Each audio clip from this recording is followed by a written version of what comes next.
Ang debosyon natin mula sa kasama ni Jesus ngayong araw ng Lunes, ika-26 ng Mayo ay pinamagatang Mga Paghihirap.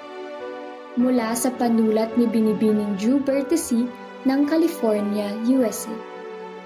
Atin pong basahin ang awit kabanata 61, talatang 1 hanggang 8. At bigyang atensyon ang kabanata 61, talatang 2, at ganito po ang sinasabi.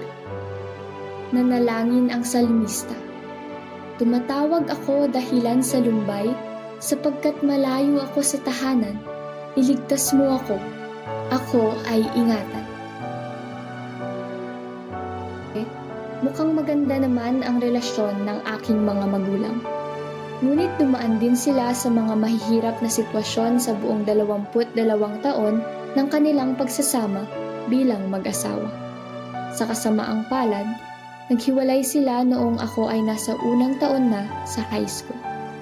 Sobrang nalungkot ako, nabalisa at nag-aalala tungkol sa kinabukasan. Nag-alala ako sa maaaring isipin ng ibang tao. Kukutsain ba ako sa pagkakaroon ng hiwalay ng mga magulang? Kakatulan ba ng mga tao ang aking ina sa pakikipaghiwalay sa aking ama? Bago pa man malaman ito ng ibang tao, tumatakbo na ang mga alalahaning ito sa aking isipan. Alam kong hindi na katulad ng dati ang aking buhay. Hindi ko akalain na mangyayari ito sa akin. Hanggang sa naisip kong paalalahanan ang aking sarili na ang Diyos ay palaging nandyan upang tulungan ako sa aking mga paghihirap, sa lahat ng stress na nararamdaman at negatibong kaisipan. Nakadama rin ako ng kapayapaan. Batid na ang isang relasyon na walang hanggan at walang katapusan ay ang kaugnayan ko sa Diyos.